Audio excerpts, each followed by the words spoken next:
and it teaches on so many levels. So do it, please. This is a wonderful opportunity. Thank you so much for doing that. Yeah, well, you see, the more of us who can unplug, that's my aim. Yes. The more of us who unplug our energies from this patriarchal system that's unraveling, then the collective changes. Every person who unplugs and changes themselves changes the collective consciousness. Yes. You know, we are so powerful. We don't give ourselves credit for that. Oh, absolutely. So anyone who's willing to do that work, and the book does a lot of the work for you because it's just infused with an old Atlantean magic, and you just read it, and I get emails from people all over the world who say, I don't know what happened, but I view the patriarchy in a completely different way. I've started to unplug. I don't get triggered anymore. So there's high magic in your book, for sure. Yeah. Oh, you see that, so I'm so happy. Oh, yes. I'll have to read it at least twice. There's no question about that, because some of it was above my head. It was just I just knew there was more there to grasp, and I wanted to go back and see what more I could glean from it. So I know it's a many-layered book. So. Yes, but one doesn't have to really be a mystic to read it, because mysticism is experiential. So all you have to do is read the detective story, which is really a fun read. Yeah. And it's fun because it's exploring and investigating the world around us and exposing the way that whole thing works. Yeah, so it affects all of us. It is. But the magic happens, though. Oh, yeah. Yeah. Now, in this period that we're in, I thought we'd never reach 2010. It seems like it's taken a decade to get to this point. Now we're reaching a point where things might start to happen a little more intensely energetically. How can you, since you have a little more vision and sight than many of us do, what do you see on the possible horizon or the potential futures for us, say from now to around 2012?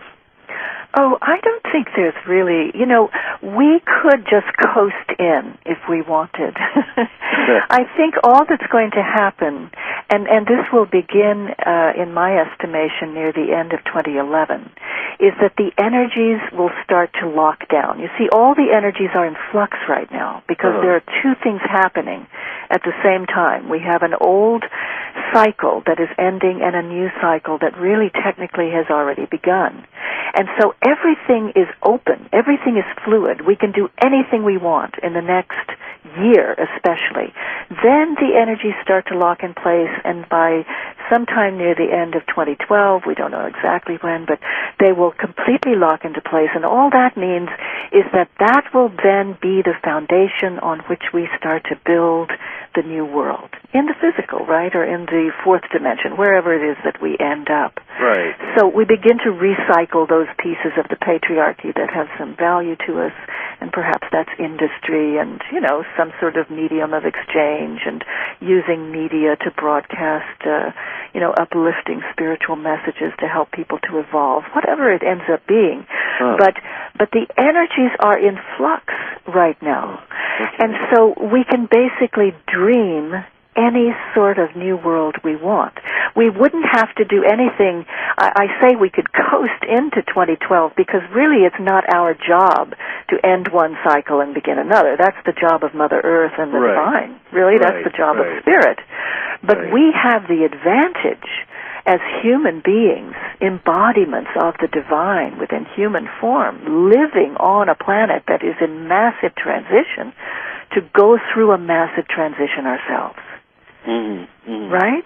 We have to do, we walk on the earth, and her vibration is ascending, and we are ascending with her. Now, that either is going to play out in one of two ways. Okay. Either we are a person who is unconscious of the ascension and the process that is happening on the planet, in which case we are in a situation where we have to learn our lessons and play everything out in the physical, right?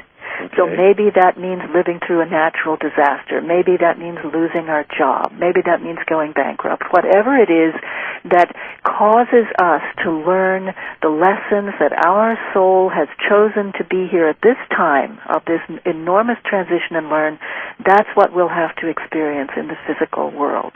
But those of us who are conscious have a choice. We can either learn it in the physical world or we can change it in terms of consciousness. Right? And so this is the more refined, this is the more esoteric practice of saying, all right, I'm going to unplug my energies from that old world. I'm going to reside in the energies of the heart. How do I do that, right? What kind of processing technique do I need in order to look at what is coming up for attention in my awareness field and bring that to rest, to reconcile those polarities? So really it's very individual. There's so much help available. So many people have developed processing methods and ascension tools. My God, it's endless. Healers, right, and people who can do all sorts of amazing things, books that are out there. And so all we need to do is watch. Where am I drawn? What resonates with me? Because really we need to throw out this idea that there's some kind of hierarchy. Oh, if I become enlightened, I'm going to be better. Oh, moving into oneness is supreme. It's not.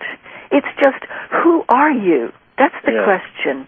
Who are you? How do you vibrate? What place on the energetic playing field do you need to find on this game board of the new world? Because once you stand on that place in integrity, then you can do your dharma. Then you can be of service. Then you can be who you are really meant to be, right? Absolutely. Yeah, so it's just finding that vibration that suits you. Wow. And of course that can start this moment if for some people who might not have been engaged in that practice of tuning up one's integrity. Beginning to tell the truth, aligning with the highest within. There's a million different techniques, but not being out of integrity is one of the more important ones for me. And then also finding your fun. Where is your fun? Exactly. Exactly. What makes you happy? What are our desires? What have we crunched down into the deepest, darkest recesses because we weren't good enough, or we couldn't have a tuba because Daddy couldn't afford a tuba? Maybe it's time to open that closet and see what the other instruments that are in there that might be fun to play. Tubas and watercolors and writing pens and who knows, costumes and everything. We can do anything we wish. Somebody brought up something, and I want to ask you about this. One of the major spiritual teachers that talks a lot about the 2012 coming said something about the idea that we're moving into a time when we will be literally creating from our thoughts, that as we approach the intensity of 2012, that as the spirals closer, we will literally be creating our thoughts, and that this is going to throw some people back into the third dimension because they're going to create things that are frightening. Is that something? That doesn't resonate for me. But how do you see the process of creation evolving for us? It seems that there would be some kind of safeguard for us to, we can't just create, obviously a lot of people would have some lascivious thoughts and they would want to manifest all of those, and it could be a crazy world. Well, yeah, it's not, I would take it, I think, beyond thought, and I'm not sure how they're defining that. But, this all is happening, the conscious thinking mind is such a small piece of the overall being. It's really just a small logical tool that's been told it should be running the whole show. So I think we really have an overemphasis on thought, per se. Okay. But it's really an inner choice. I think it's already happening. Whenever we perform an action, whenever we think a negative thought, whenever we get angry at someone and throw negative energy at them, these things are they're very, just to let you know. They're very apparent right now. They come back to us. The karma for doing that is instantaneous, which is a total blessing, because this allows us to see where we are out of alignment. Absolutely. And so it's really just a matter of making choices. We all have a choice. And yes, there are some people who still want to learn about third dimension and light and dark, and so they may choose to play in that realm. They may choose to incarnate in another world and continue to have lessons around that. But we each have a choice, and anyone, I feel, who wants to ascend, we just need to look for that, as you say, that integrity and that joy within ourselves. That's our ticket home. Wonderful, and that's a great way to segue out of the show and to thank you for just a wonderful and delightful hour. And before we go, would you just refresh everybody's memory about the special for the book, and then we'll sign off the air.